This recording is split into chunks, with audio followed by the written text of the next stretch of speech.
I'm going to do women's movement and then do sexual orientation.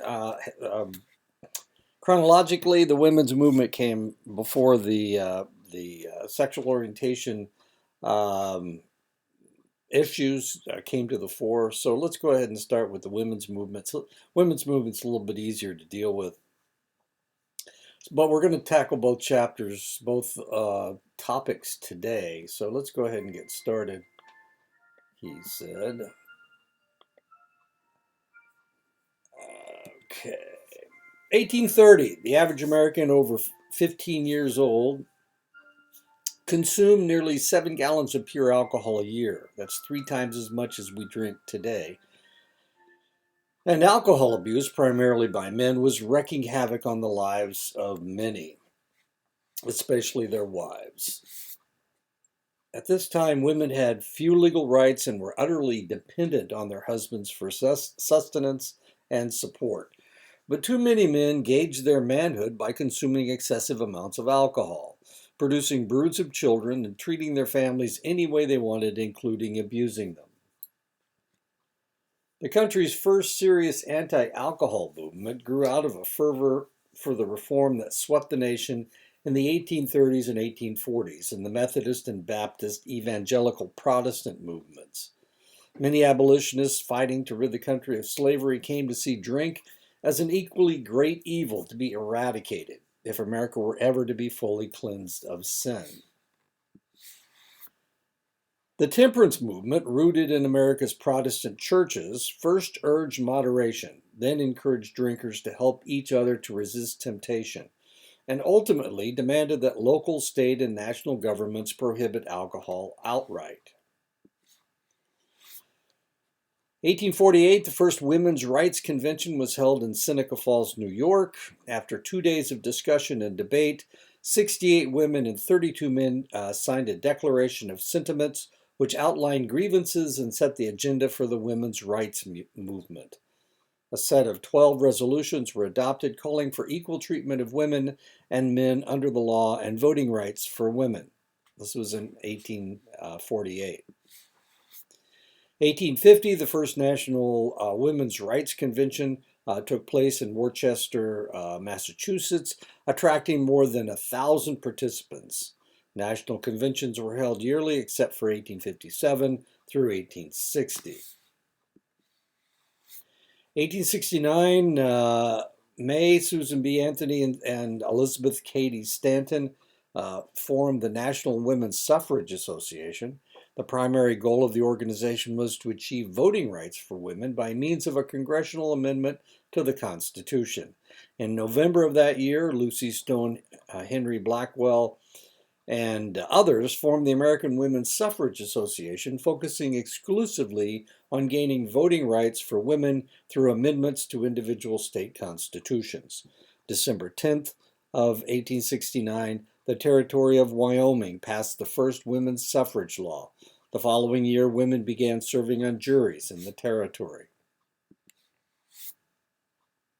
After the Civil War, as millions of immigrants, mostly from Ireland, Germany, Italy, and other European countries, crowded into the nation's burgeoning cities, they worked hard to assimilate while simultaneously retaining cherished habits and customs from their homelands. The brewing business boomed as German American entrepreneurs scaled up production to provide the new immigrants with millions of gallons of beer.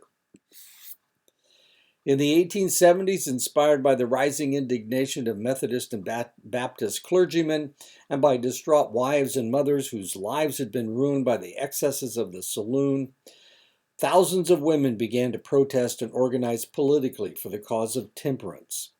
Their organization, the Women's Christian Temperance Union, the WCTU, became a force to be reckoned with, their cause enhanced by alliance with Susan B. Anthony, Elizabeth Cady Stanton, and other women battling for the vote. The Comstock Law is a federal act passed by the United States Congress on March 3, 1873. As the Act for the Suppression of Trade in and Circulation of Obscene Literature and Articles of Immoral Use, the act made it illegal to use the U.S. Postal Service to send any of the following things: erotica, contraceptives, abortificants, Sex toys, any information regarding the above items. The law was named after its chief proponent, Anthony Comstock.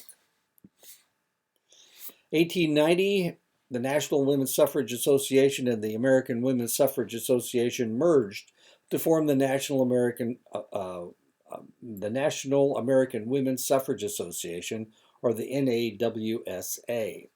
As the movement's mainstream organization, NAWSA waged state-by-state campaigns to obtain voting rights for women. By the 19th century, the WCTU, led by the indomitable Frances Willard, could claim some significant successes. It had lobbied for local laws restricting alcohol and created an anti-alcohol educational campaign that reached into nearly every schoolroom in the nation. Standing at nearly 6 feet tall and weighing 180 pounds, Carrie Amelia Moore Nation, Carrie Nation, as she came to be known, cut an imposing figure. Wielding a hatchet, she was downright frightful. In 1900, the target of Nation's wrath was alcoholic drinking. Nation, who described herself as a bulldog running along at the feet of Jesus, barking at what he doesn't like, felt divinely ordained to fiercely promote temperance. A brief marriage to an alcoholic in the late 1800s fueled Nation's disdain for alcohol. Kiowa, Kansas was the setting of Nation's first outburst of destruction in the name of temperance in 1900. Between 1900 and 1910, she was arrested some 30 times after leading her followers in the destruction of one water hole after another with cries of "Smash, ladies, smash." The WCTU members viewed alcohol as the underlying source of a long list of social ills and found common cause with progressives trying to ameliorate the living conditions of immigrants crowded into squalid slums, protect the rights of young children working in mills and factories, improve public education, and secure women's rights. But the WCTU's ultimate goal, a prohibition amendment to the Constitution, still seemed impossibly out of reach. It would take the emergence of a new organization, the Anti-Saloon League, for the Dries dream to enter the realm of the possible. The ASL, under the shrewd and ruthless leadership of Wayne Wheeler, became the most successful single-issue lobbying organization in American history, willing to form alliances with any and all constituencies that shared its sole goal: a constitutional amendment that would ban the manufacture, sale, and transportation of alcohol. The ASL united with Democrats and Republicans, progressives, populists, and suffragists, the Ku Klux Klan, and the NAACP, the International Workers of the World, and many of America's most powerful industrialists, including Henry Ford, John D. Rockefeller Jr., and Andrew Carnegie, all of whom lent support to the ASL's increasingly effective campaign. In 1893, Colorado was the first state to adopt an amendment granting women the right to vote. Utah and Idaho followed suit in 1896, Washington State in 1910, California in 1911, Oregon, Kansas, and Arizona in 1912, Alaska and Illinois in 1913, Montana and Nevada in 1914, New York in 1917, Michigan, South Dakota, and Oklahoma in 1918. 1896, the National Association of Colored Women was formed, bringing together more than 100 black women's clubs. Leaders in the black women's club movement included Josephine St. Pierre Ruffin, Mary Church Terrell, and Anna Julia Cooper. 1903, the National Women's Trade Union League was established to advocate for improved wages and working conditions for women. 1913, Alice Paul and Lucy Burns formed the Congressional Union to work toward the passage of a federal amendment to give women the vote. The group was later renamed the National Women's Party. Members picketed the White House and practiced other forms of civil disobedience. 1916, Margaret Sanger opened the first U.S. birth control clinic in Brooklyn, New York. Although the clinic was shut down 10 days later and Sanger was arrested, she eventually won support through the courts and opened another clinic in New York City in 1923.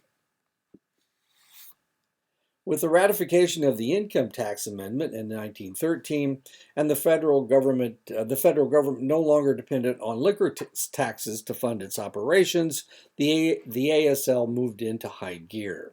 As anti-German fervor rose to a near frenzy with the American entry into the First World War, ASL propaganda effectively connected beer and brewers with Germans and treason in the public mind.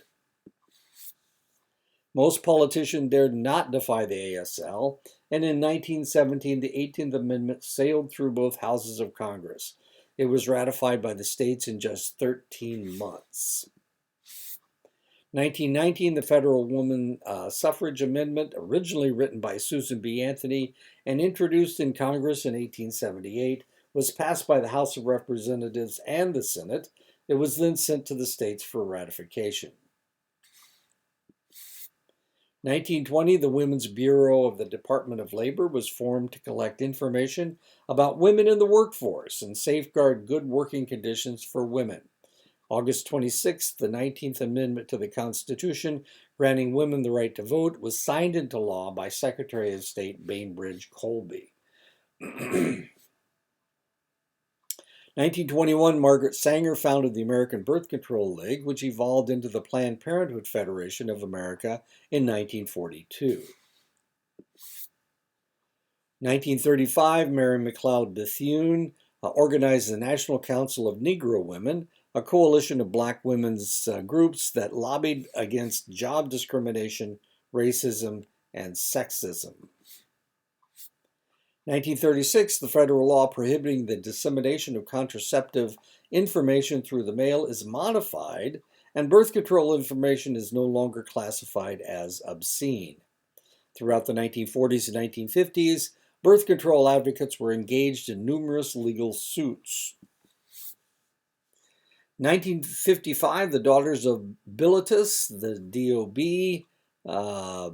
the first lesbian organization in the United States, is founded in San Francisco. Although DOB originated as a social group, it later developed into a political organization to win basic acceptance for lesbians in the United States. 1960, the Food and Drug Administration approved birth control pills. That was in 1960, so there were no birth control pills until 1960. Before that, the only way to prevent pregnancy was potentially condoms, which were didn't work very well. There was also contraceptive foam. There was diaphragms. None of them worked very well. 1960, not until birth control pills. 1960, President John Kennedy established the President's Commission on the Status of Women and appointed Eleanor Roosevelt as chairwoman. The report issued by the commission in 1963 documented substantial discrimination against women in the workplace and made specific recommendations for improvement, including fair hiring practices, paid maternity leave, and affordable child care. 1963, Betty Friedan published her highly influential book, The Feminine Mystique, which described the dissatisfaction felt by middle-class American housewives with the narrow role imposed on them by society. The book became a bestseller and galvanized the modern women's rights movement. Congress passed on June 10th of 1963. Congress passed the Equal Pay Act, making it illegal for employers to pay a woman less than what a man would receive for the same job. 1964, Title VII of the Civil Rights Act bars discrimination in employment on the basis of race and sex. At the same time, it established the Equal Employment Opportunity Commission, the EEOC, to investigate complaints and impose penalties. 1965, in Griswold versus Connecticut, the Supreme Court strikes down the one remaining state law prohibiting the use of contraceptives by married couples. 1966, the National Organization for Women, NOW, was founded by a group of feminists, including Betty Friedan. The largest women's rights group in the United States, now seeks to end sexual discrimination, especially in the workplace, by means of legislative lobbying, litigation, and public demonstrations. 1967, Executive Order 11375 expanded Lyndon Johnson's affirmative action policy of 1965 to cover discrimination on gender. As a result, federal agencies and contractors must take active measures to ensure that women, as well as minorities, enjoy the same educational and employment opportunities as white males. 1968, the EEOC ruled that sex-segregated help wanted ads in newspapers were illegal. This ruling was upheld in 1973 by the Supreme Court, opening the way for women to apply for higher-paying jobs hitherto open only to men. 1969, California became the first state to adopt a no-fault divorce law, which allowed couples to divorce by mutual consent. By 1985, every state adopted a similar law. Laws were also passed regarding the equal division of common property. Now, you may not understand what was going on before 1969. Before 1969, it was difficult to get a divorce in the United States. You had to become a resident of the state of Nevada in order to get a divorce. But in 1969, California passed their law. So through the 1970s, all the other states were adjusting their laws as well. Now, this is really important to me because I was married to somebody who eventually I divorced, and that was in 1973 in Texas. And at the time, the Texas divorce laws were not as liberal as you would think. So it was not easy for me to divorce my first wife. And then I got another divorce in Texas in 1975. So these kinds of laws were really important. People were living together and they didn't really like each other. Things weren't going very well. People were messing around on each other, and the states were just there were no ways to separate yourself from that select individual except for someone to move out and to live with somebody else. I guess that's that kind of thing. So the divorce laws weren't liberalized in the United States until the 1970s, and it didn't start until 1969. So I know that doesn't mean a whole lot to you, but it was. I got married in 1969, didn't I? Yeah, I got married in 1969, in May of 1969 for the first time. And then I'm married today, but I'm married to my third wife. So, and of course, I wouldn't have been able to marry her if they hadn't liberalized the divorce laws. So, we've been married for 43 years, I think. 79. We got married in 79. 1970, in Schultz versus Wheaton Glass Company, a U.S. Court of Appeals ruled that jobs held by men and women needed to be substantially equal, but not identical, to fall under the protection of the Equal Pay Act. An employer cannot, for example, change the job titles of women workers in order to pay them less than men. 1971, Ms. Magazine was first published as a sample insert in New York Magazine. 300,000 copies were sold in 8 days. The first regular issue was published in July of 1972. The magazine became the major forum for feminist voices, and co-founder and editor Gloria Steinem was launched as an icon of the modern feminist movement. And that's Gloria Steinem in that picture on the right. 1972, March 22nd, the Equal Rights Amendment was passed by Congress and sent to the states for ratification. It was originally drafted by Alice Paul in 1923. The amendment reads, "Equality of rights under the law shall not be denied or abridged by the United States or by any state on account of sex."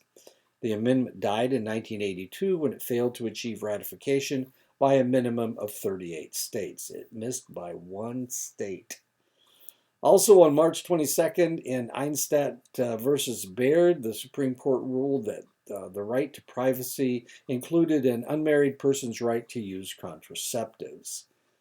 June 23rd, this is in 1972. Title IX of the Education Amendments bans sex discrimination in schools. In states, no person in the United States shall, on the basis of sex, be excluded from participation in, be denied the benefits of, or be subjected to discrimination under any educational program or activity receiving federal financial assistance. As a result of Title IX, the enrollment of women in athletic programs and professional schools increases dramatically. 1973, as a result of Roe v. Wade, the Supreme Court establishes a woman's right to safe and legal abortion, overriding the anti-abortion laws of many states. And now, of course, it was just last summer that Roe v. Wade was overturned by a far more conservative Supreme Court. 1974, the Equal Credit Opportunity Act prohibited discrimination in consumer credit practices on the basis of sex, race, marital status, religion, or national origin, age, and or receipt of public assistance. In Corning Glassworks versus Brennan, the U.S. Supreme Court ruled that employers cannot justify paying women lower wages because that was what they traditionally received under the going market rate. A wage differential occurring simply because men would not work at the low rates paid women is deemed unacceptable. And that is actually a picture of the Corning Glass Works where the suit took place. 1976, the first marital rape law was enacted in Nebraska, making it illegal for a husband to rape his wife. My sister was involved in writing the laws in Indiana, the anti-abuse laws and anti-rape laws. 1978, the Pregnancy Discrimination Act banned employment discrimination against pregnant women. Under the act, a woman cannot be fired or denied a job or a promotion because she is or may become pregnant, nor can she be forced to take a pregnancy leave if she is willing and able to work. Emily's List, 1984. Emily's List, Early Money is Like Yeast, was established as a financial network for pro-choice Democratic women running for national political office. The organization made a significant impact on the increasing number of women elected to Congress. 1986, Meritor Savings Bank versus Vinson. The Supreme Court found that sexual harassment was a form of illegal job discrimination. 1992, in Planned Parenthood versus Casey, the Supreme Court reaffirmed the validity of a woman's right to abortion under Roe v. Wade. And this was part of the controversy this summer. This is one of the reasons why people were saying, how can they do that? They have confirmed Roe v. Wade in 1992 with Planned Parenthood versus Casey. How in the world could they throw out two precedents at the same time? And that's one of the reasons why there was so much conflict over the summer over Roe versus Wade. The case successfully challenged Pennsylvania's 1989 Abortion Control Act, which sought to reinstate restrictions previously ruled unconstitutional. And now they have become constitutional, by the way. 1994, the Violence Against Women's Act tightened federal penalties for sex offenders, funded services for victims of rape and domestic violence, and provided for special training of police officers. 1996, United States versus Virginia, the Supreme Court ruled that the all-male Virginia military school had to admit women in order to continue to receive public funding. and it held that creating a separate all-female school would not suffice. 1999, the Supreme Court ruled in Kolstad versus American Dental Association that a woman could sue for punitive damages for sex discrimination if the anti-discrimination law was violated with malice or indifference to the law, even if that conduct was not especially severe.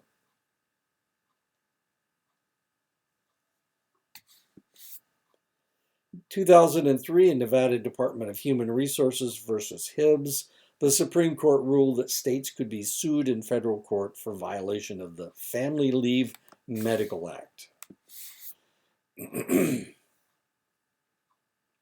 In Jackson versus Birmingham Board of Education, the Supreme Court ruled that Title IX, which prohibits discrimination based on sex, also inherently prohibits disciplining someone for complaining about sex-based discrimination. It further held that this is the case even when the person complaining is not among those being discriminated against. 2006, the Supreme Court upheld the ban on the partial birth abortion procedure. The ruling 5-4, which upheld the Partial Birth Abortion Ban Act, a federal law passed in 2003, was the first to ban a specific type of abortion procedure. Writing in the majority opinion, Justice Anthony Kennedy said the act expresses respect for the dignity of human life.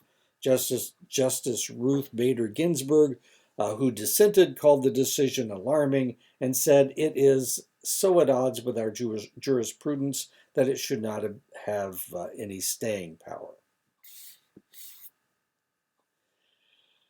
2009, President Obama signed the Lilly Ledbetter Fair Pay Restoration Act, which allows victims of pay discrimination to file a complaint with the government against their employer within 180 days of their last paycheck. Previously, victims, most often women, were only allowed 180 days from the date of the first unfair paycheck.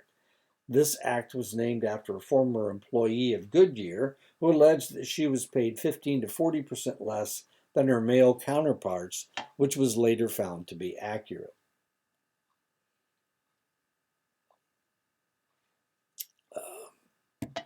And if we look in this picture, that's Hillary Clinton, and that's Joe Biden right there. That's Vice President Biden and Secretary of State Hillary Clinton in the Obama administration. 2013, in January of 2013, Defense Secretary Leon Panetta announced that the ban on women serving in combat roles would be lifted. In a January 9th letter to Panetta urging the change, Joint Chiefs of Staff Chairman General Martin Dempsey said, "The time has come to rescind the direct combat exclusion rule for women and to eliminate all unnecessary gender-based barriers to service." The move reverses the 1994 rule that prohibited women from serving in combat. The change will be gradual. Some positions will be available to women immediately, but each branch of the military has until 2016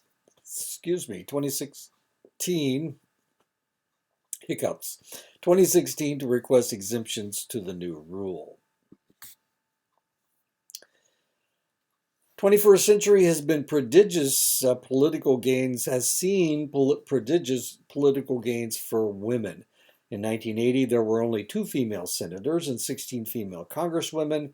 In 2000, the numbers had more than doubled, 9 senators and 56 congresswomen. By 2020, the numbers were 24 senators and 24 out of 100 senators and 123 out of 435 congresswomen, with Nancy Pelosi as the Speaker of the House, the third in line for the presidency, and that should be not in line, that would be inline skates. And this year, actually, there have been, in 2022, more females. We will have more females in Congress than we have ever had in the past. Nancy Pelosi became the first female Speaker of the House in 2006. She was also the first Italian-American, Californian Speaker of the House and the second Speaker of the House from west of the Rocky Mountains.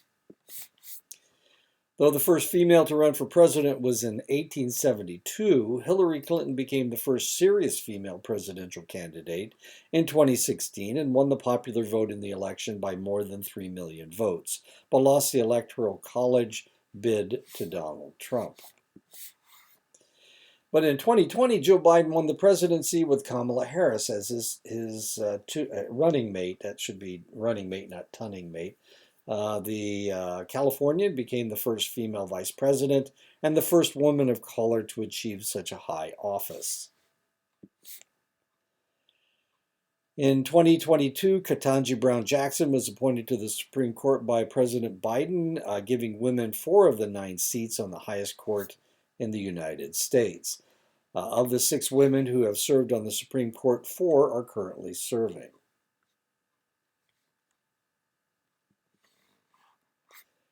The Me Too, hashtag Me Too started out as a way for survivors of sexual harassment, sexual assault, and sexual bullying to bond and share their stories. The movement has allowed survivors to feel supported while simultaneously initiating a national and worldwide conversation about the widespread issues surrounding harassment, assault, and the changes that need to be made. Since 2017, when the Me Too movement started, millions of stories have come out about inappropriate conduct, groping, assault, and rape. Hundreds of men have lost their jobs over accusations. The following celebrities have lost their positions: Harvey Weinstein, Bill Cosby, Matt Lauer, Al Franken, Charlie Rose, Kevin Spacey, Louis C.K., Roman Polanski, Jeremy Piven, Bill O'Reilly, and Glenn Beck.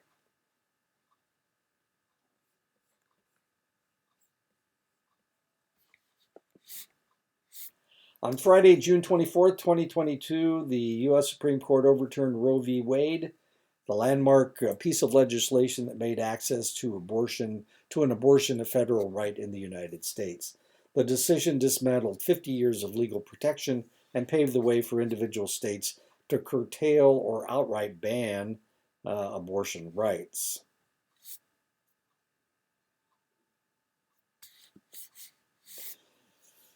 The United States women's national team players were trying to process an investigation that found emotional abuse and sexual misconduct are systemic in women's soccer. We are horrified and heartbroken and frustrated and exhausted and really, really angry. After an investigation into allegations of abuse in the National Women's Soccer League following a series of scandals last year, 5 of 10 NWSL coaches either were fired or stepped down last season amid allegations of misconduct. Among them was North Carolina Courage coach Paul Riley, who was dismissed after 2 former players, Mana Shim and Sinead Farley, accused him of sexual coercion and harassment dating back a decade.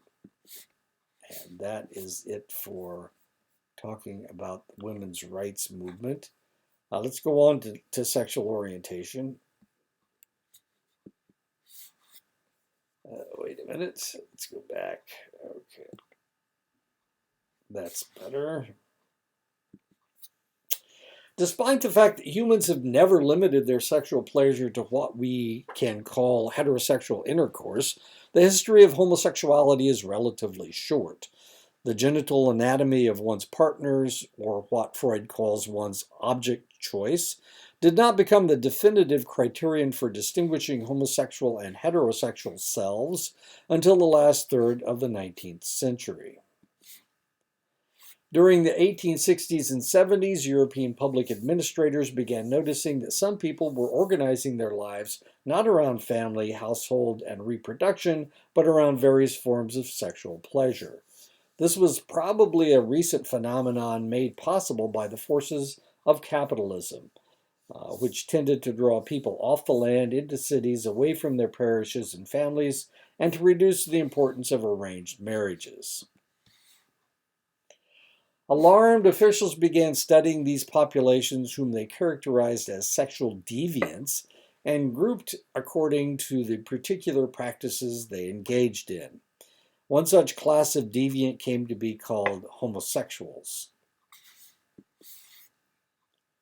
Homosexuals quickly became the target of medical, psychiatric, and legal intervention, and as early as 1870, they came together in such places as Bavaria to fight the criminalization of sodomy, until the Nazis destroyed Magnus Hirschfeld's homosexual archives in Berlin, and hundreds of thousands of homosexual people were sent to die in concentration camps. The homosexual movement in Germany was widespread and influential.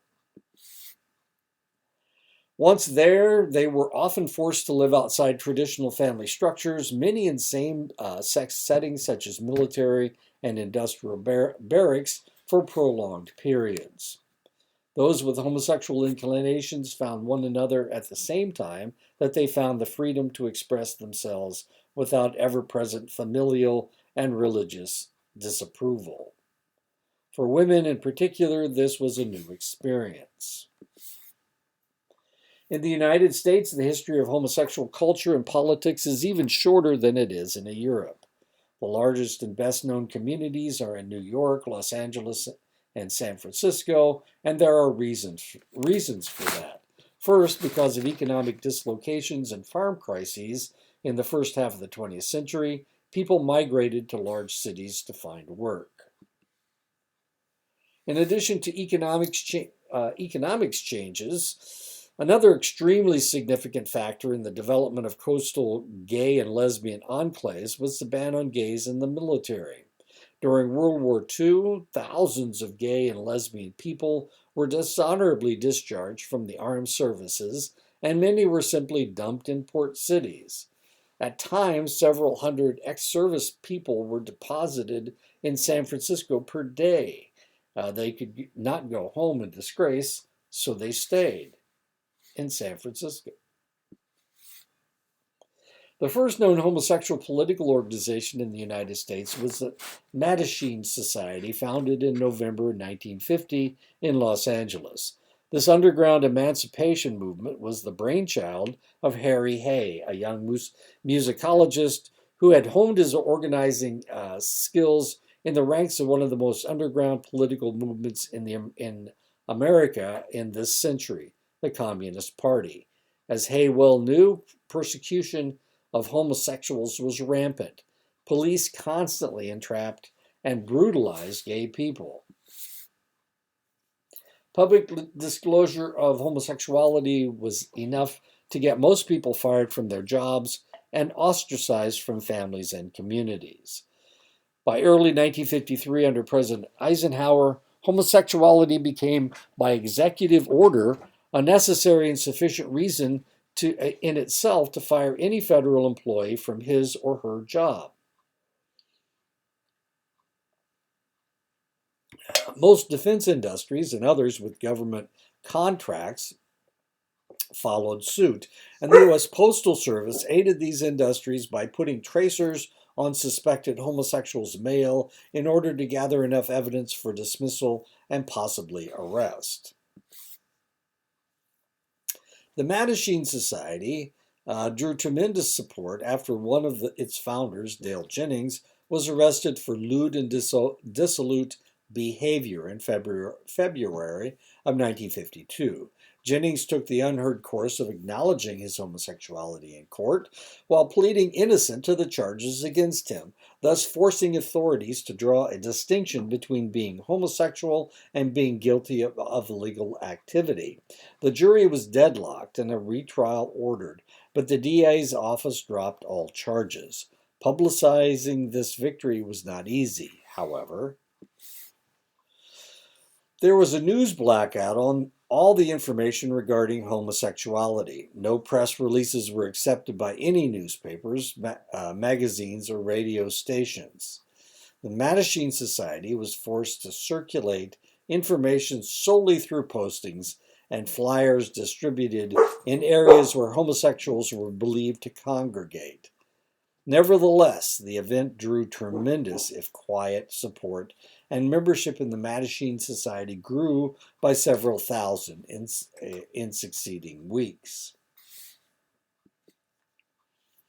Fears generated by Joseph McCarthy's campaign to rid America of communists eventually led to the neutralization of the Mattachine Society. By late 1954, it was a weak, fully public assimilationist organization whose main purpose was to convince heterosexuals that homosexuals presented no threat whatsoever to any of their values and were in fact exactly like them, but for sexual preference. The lesbian organization Daughters of Bilitis, founded in San Francisco in 1955, did not fare much better, although both groups managed to sustain publications with national circulations through the 1950s and 60s. In 1969, there were about 50 homophile organizations in the United States, all fairly small. The main reason for the lack of visibility in post-war America was persecution, religious persecution, discrimination in employment, violence, and police brutality. Non-celibate gay people were condemned by and unwelcome in most mainstream religious organizations, not only as leaders, but even simply as members. This led the Reverend Troy Perry, a Baptist, to found the Metropolitan Community Church in 1968. Today, the MCC is the largest gay and lesbian religious organization in this country and by far the largest in the South. Discrimination in employment probably ranked as the most threatening type of persecution gay people faced and still face, second only to physical assault in its violence, but affecting far more people. Eisenhower's executive order stood from 1953 until 1993. There has never been any employment protection for gay people as there is now for straight white women, straight men, and women who belong to racial and ethnic minorities.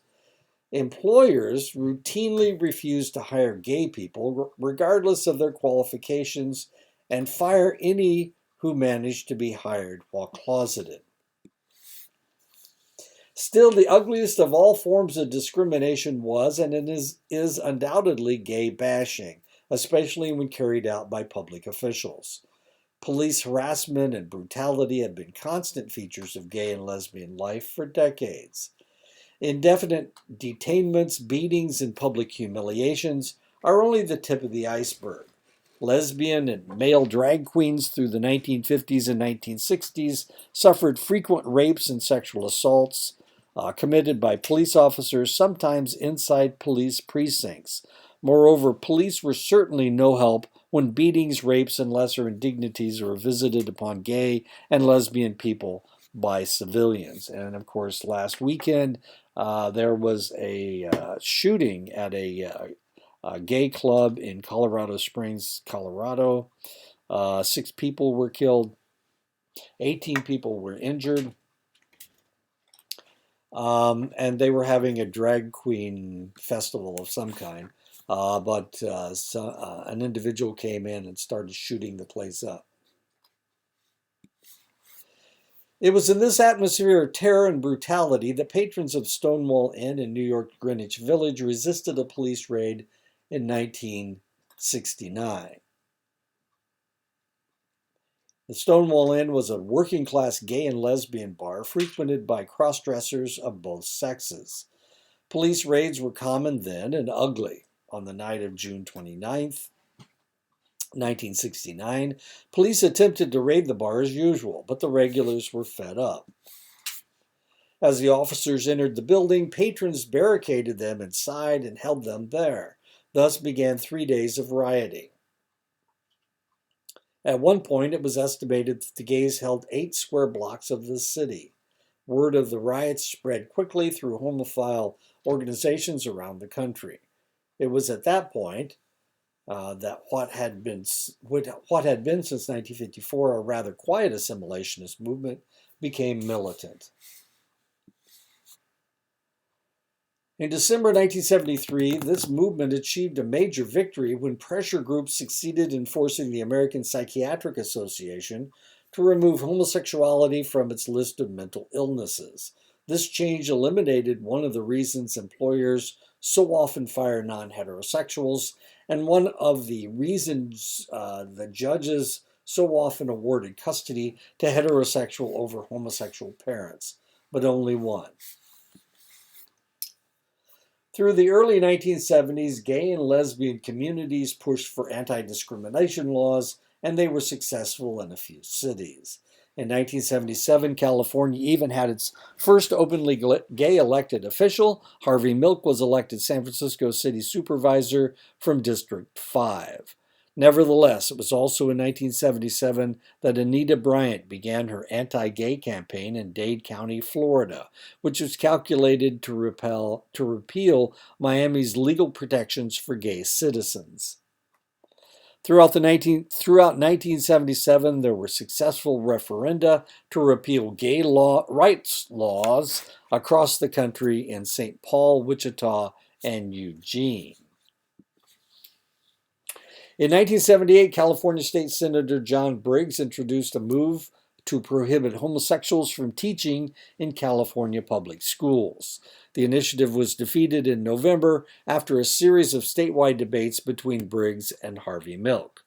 It looked like gay rights would hold firm in California, but less than 3 weeks later, Harvey Milk and pro-gay San Francisco Mayor George Moscone lay dead, assassinated by former city supervisor Dan White. An all-straight jury subsequently gave White the lightest possible sentence on a charge of manslaughter. San Francisco's gay population rioted, but the heyday of pro-gay politics was over in that city, and anti-gay violence skyrocketed. One of the strange aspects of the case against Dan White was the fact that he said that he was eating a lot of Hostess Twinkies, and that's the reason we talk about the Twinkie defense. He was eating a lot of Hostess Twinkies, and because of the sugar and because of some of the additives in the Twinkies, they were making him a little bit crazy, and that's one of the reasons why he killed Milk and Moscone. Not long after, scientists at the Centers for Disease Control began to notice a number of immune deficiency-related illnesses in the gay male populations of major cities. Public officials who did not know what caused the illnesses or exactly how they were spread began closing down establishments where gay people gathered. Not surprisingly, gay people resisted these moves, seeing them as just another ploy on the part of politicians and police to destroy gay communities and to oppress individuals. Tensions between gay communities and various branches of the government increased. In 1986, in Bowers versus Hardwick, the U.S. Supreme Court held that states have a right to criminalize even private and consensual sexual behavior. Specifically, the court said Georgia had a right to punish Michael Hardwick for sodomy, even though his act occurred in private. The police officer who overheard and then witnessed Hardwick's act had entered the house in order to speak to one of Hardwick's housemates about a traffic violation. Officer Bowers placed Hardwick under arrest in his own bedroom. The following year, 1987, the Second March on Washington was held. It was one of the largest civil rights demonstrations in this country's history, drawing more than 650,000. The next day, 5,000 demonstrators converged on the Supreme Court steps, and an organization new even to most lesbian and gay Americans, ACT UP, made its first national appearance. Gay politics, like gay lives, had changed dramatically since Harry Hay founded the Mattachine Society only 37 years before.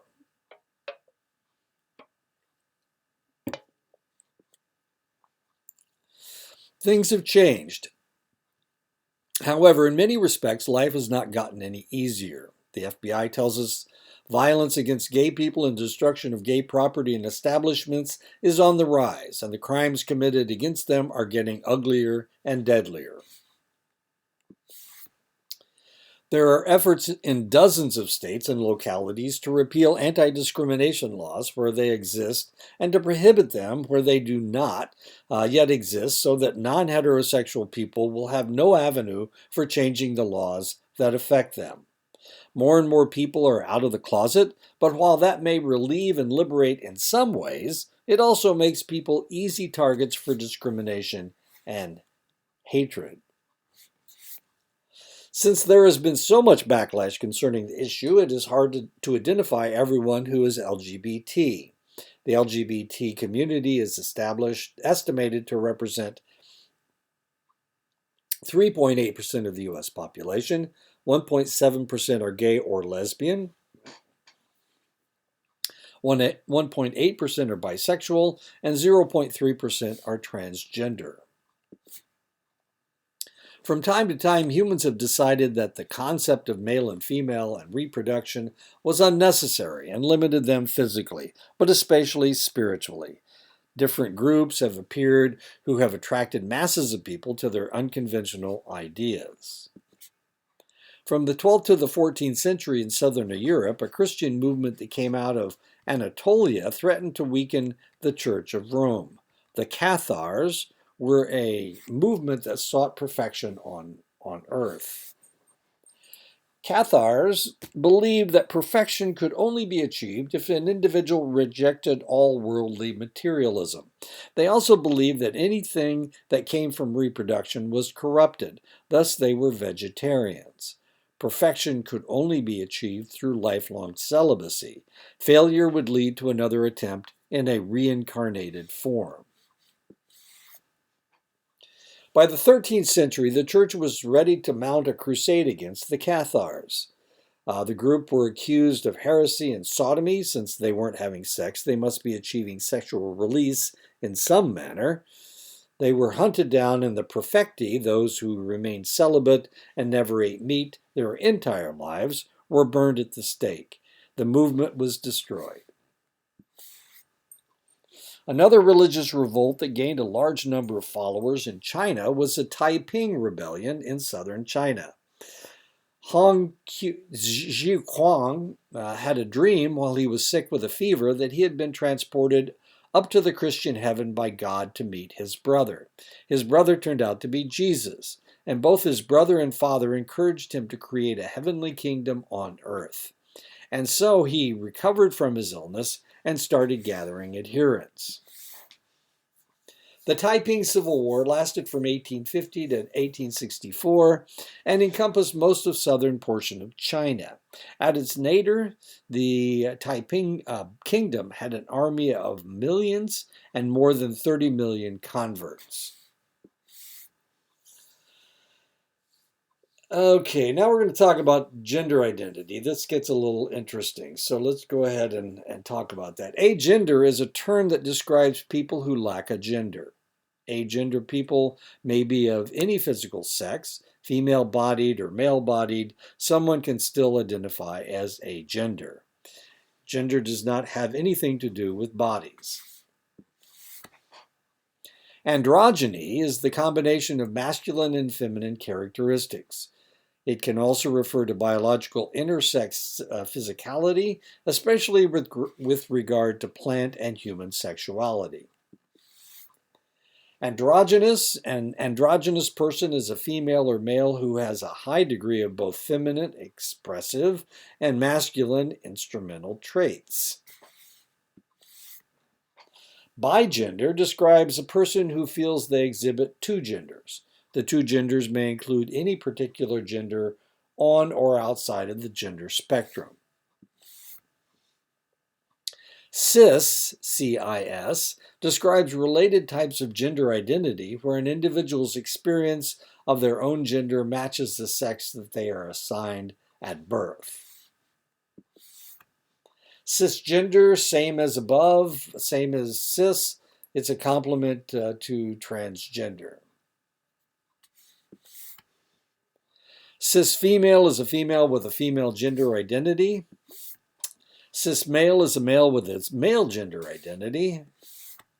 Cis man is an analogy for cis male.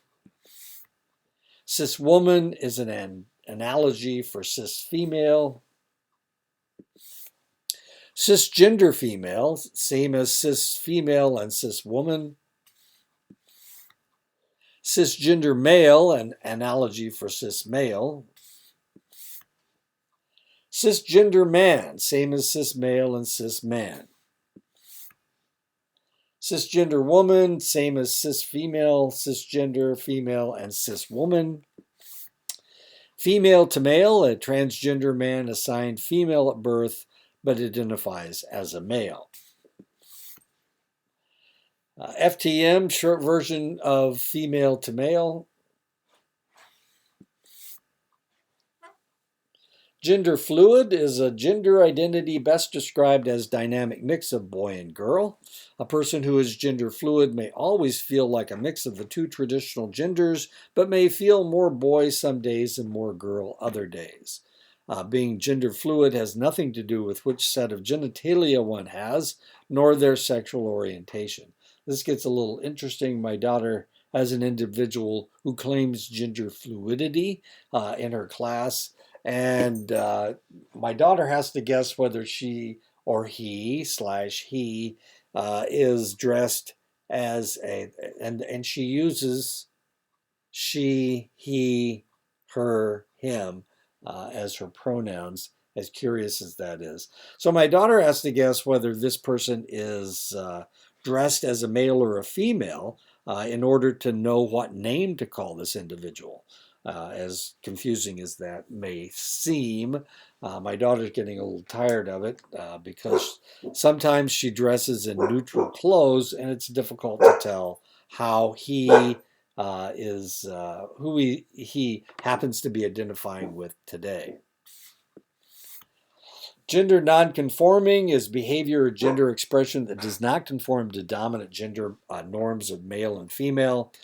People who exhibit gender variance may be called gender variant, gender nonconforming, or gender atypical. This actually happened with Brad Pitt. He wore a skirt to some kind of a movie opening about 2 or 3 months ago. Really kind of curious. People didn't really get that upset about it. Gender questioning is a process of exploration by people who may be unsure, still exploring, and concerned about applying a social label to themselves for various reasons. Gender variant is a behavior or gender expression that does not conform to dominant gender norms of male and female. People who exhibit gender variance may be called gender variant, gender nonconforming, or gender atypical.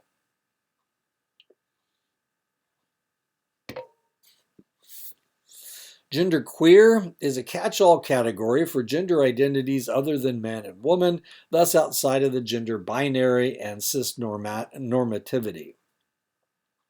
Gender queer people may identify as one or more of the following, having an overlap of or blurred lines between gender identity and sexual and romantic orientation. 2 or more genders, bigender, trigender, pangender, without a gender, non-gendered, genderless, agender, neutre. Having both genders or with a fluctuating gender identity is gender fluid. Third gender or other gendered includes those who do not place a name to their gender. Now, there's a reason that I'm telling you all of this. If you're going to become a social worker, then potentially you're going to be running into people that are having problems with these ideas, with their gender identity. And it may be that they don't feel male or female. It may be that they feel something else. And for that reason, you have to support them for who they are. That's the way it works in social work. You've got to accept people for who they are. You can't tell them, I'm sorry, you can't call yourself by that name because that name doesn't fit. So you really can't do that. And that's one of the reasons why I'm presenting all of these possibilities. They can fit in any of these possibilities. As I told you, my daughter teaches high school. She has a student that depending on what day of the week it is, what clothes he or she is wearing, depends on what name you call this select individual, as confusing as that may seem. Now, when I was working, and this goes way back, I had an individual. I was working in a hospital in Omaha, and I had a worker who was a lesbian, and her name was Shirley, but she didn't want to be called Shirley. She wanted to be called Shane. Shane was her male name, and she was the male partner in her relationship with another lesbian woman. And the other woman was the female partner, and she was the male partner. Now, if you called Shane Shirley, she'd punch you right in the nose. Real dangerous stuff. So when I assigned who was going to draw what blood, she's a really good phlebotomist. When I was assigning who was going to draw blood, I always referred to her as Shane. Now, when I gave her awards for being such a good phlebotomist and always being there, and she was a really good worker, I had to call her Shirley because that was her official name. Now, one time I was drawing blood in the emergency room, and I went into a room, and there was a very masculine looking woman. And of course, I had a sheet that told me who I was supposed to be drawing blood from. And one of the things that you have to do when you go into a room is you have to identify the person that you have to positively identify the person that you're talking to. Well, this is before they started putting armbands on people when they first came into the emergency room. They only put armbands on people when they admitted them to the hospital. So I couldn't check her armband, and I had to ask her if she was this name. And of course, she didn't go by that female name. She went by a male name. Now, I can't guess what her male name is, and it's certainly not on the sheet, but I had to identify her by that name that was on the sheet. And so I asked her if that was her name. And of course, she went berserk. Um, I guess it would have been better off if Shane had been there because she could have taken care of the situation fairly easily. But because I'm a cis male, because she was a lesbian, um, and she was identified as masculine, uh, the two of us didn't really get along very well. Eventually, she quieted down. She had pushed me, but she didn't hit me, so I didn't think of anything about it. And I went ahead and drew her blood, and everything was fine. But it turned out later she had attacked the doctor, and they had arrested her after they released her from the emergency room. But I didn't say anything because I didn't want, it didn't seem, it wasn't that big a deal to me, and I understood what was going on because of the lady that I worked with, the lady who didn't want to be referred to as a lady, but we didn't really have much choice officially because that was officially her name. Intersex is a variation in sex characteristics, including chromosomes, gonads, or genitals that do not allow an individual to be distinctly identified as a male or a female. Now, I've got lots of pictures in here of people. I typed these names, these words, into Google Images, and this is what I came up with. This is the picture that came up with gender fluid. This is a picture came up with gender nonconforming.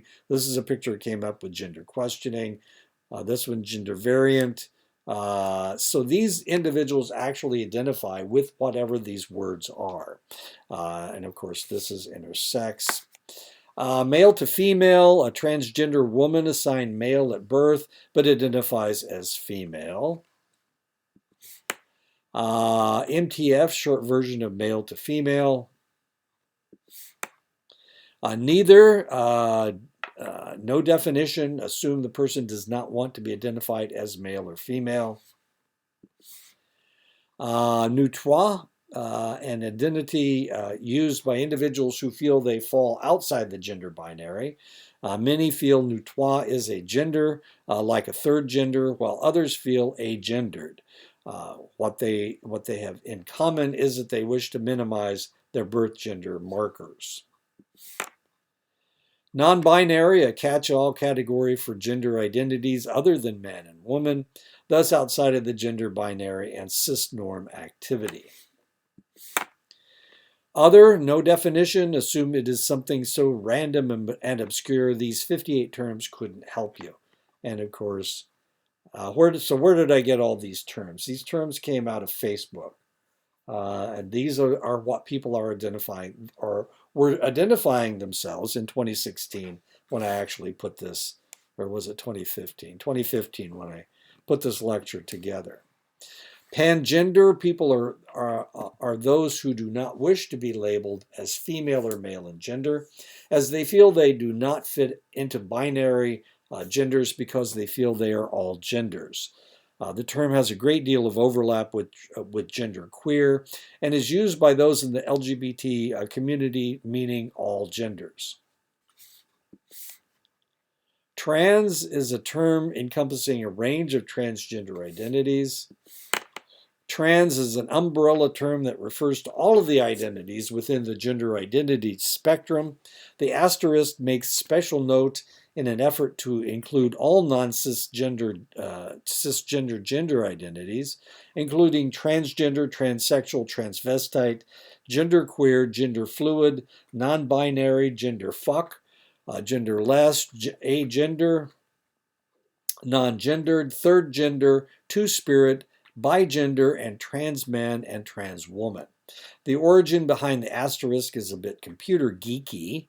When you add an asterisk to the end of a search word, a term, you're telling your computer to search for whatever you typed, plus any characters after, for example, the search term star, extra letters or trans star, gender, queer, sexual, etc. The idea was to include trans and other identities related to trans in the most technical way.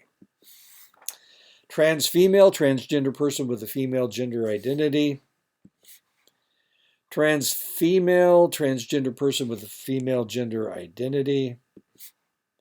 Trans male, transgender person with a male identity. Trans male, transgender person with a male identity.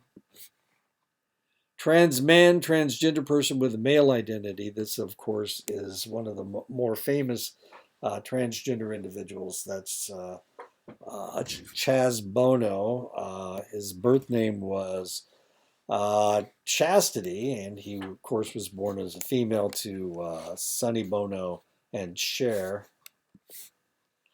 Trans man, transgender person with a male identity. Trans person, the state of one's gender identity or gender expression not matching one's assigned sex. Transgender is independent of sexual orientation. Transgender people may identify as heterosexual, homosexual, bisexual, pansexual, polysexual, or asexual. Some may consider conventional sexual orientation labels inadequate or inapplicable to them. And I need to tell you at this point that my sister was married to an individual who became a trans female. He became a trans female. She became a trans female. But my sister was married to him, and when she found out, she was very upset, of course, that this man she'd been married to wanted to actually be a woman. So it was very upsetting for everybody involved. Trans person, the state of one's gender identity or gender expression not matching one's assigned sex. Trans woman, transgender person with a female gender identity. Trans woman, transgender person with a female gender identity. Trans feminine, transgender person with a female gender identity. Transgender, the state of one's gender identity or gender expression not matching one's assigned sex. Transgender is independent of sexual orientation. Transgender people may identify as heterosexual, homosexual, bisexual, pansexual, polysexual, or asexual. Some may consider conventional sexual orientation labels inadequate or inapplicable to them. Transgender female, transgender person with a female gender identity. Transgender male, transgender person with a male identity. Transgender man, transgender person with a male identity. Transgender person, the state of one's gender identity or gender expression not matching one's assigned sex. Transgender is independent of sexual orientation. Transgender people may identify as heterosexual, homosexual, bisexual, pansexual, polysexual, or asexual. Some may consider conventional sexual orientation labels inadequate or inapplicable to them. Transgender woman, transgender person with a female gender identity. Transmasculine is a term used to describe those who are assigned female at birth but identify as more male than female. Transsexual describes a condition in which an individual identifies with a gender inconsistent or not culturally associated with their assigned sex. For example, in which a person assigned sex at birth conflicts with their psychological gender. Transsexual female, born a male who identifies as female, could have gender reassignment surgery to become a female. Transsexual male, born a female who identifies as a male, could have gender reassignment surgery to become a male. Transsexual man, born a female who identifies as a male, could have a gender reassignment surgery to become a male. Transsexual person describes a condition in which an individual identifies with a gender inconsistent or not culturally associated with their assigned sex, for example, in which person's assigned sex at birth conflicts with their psychological gender. Transsexual woman, born a male who identifies as a female, could have gender reassignment surgery to become a female. Two-spirit, an umbrella term sometimes used for what was once commonly known as berdashes, indigenous North Americans who fulfill one of many mixed gender roles in First Nations and Native American tribes. Third gender roles historically embodied by two-spirit people include performing work and wearing clothing associated with both men and women. The presence of male two-spirits was a fundamental institution among most tribal peoples, including the Dene people, but especially the Pueblo people. That's where the word Berdache comes from. And that is it. And that is the last lecture. I hope you enjoyed the information that you have received.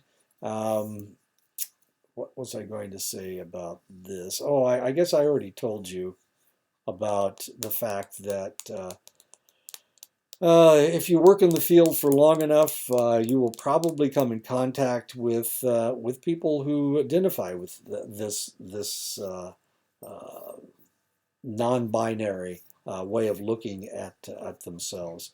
And of course, gender identity doesn't have anything to do with sexual orientation. Sexual orientation has to do with who you want to have sex with.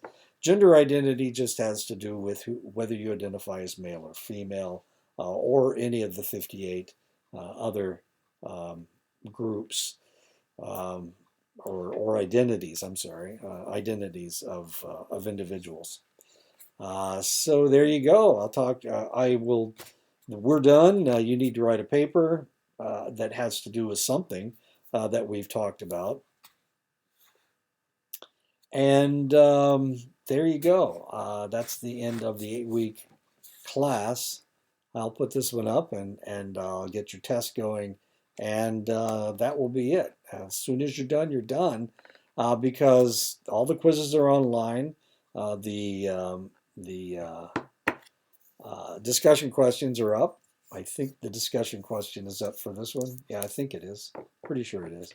Anyway, I had a good time. I enjoy this topic, not especially sexual orientation, but or gender identity, but I do enjoy talking about diversity. So if you have any questions, if you have any complaints, then I will be glad to field them. just drop me an email, and there you go. I have office hours. Let's see, I'm going to have office hours for at least one more week. Monday and Tuesday are 3 to 5, and Wednesday and Thursday are 8 o'clock to 10 o'clock. But if you need to talk to me about anything, then and you can't talk to me during those time periods, then I'll be glad to arrange a Zoom meeting in any time that you're available. Okay, okay. Talk to you guys later.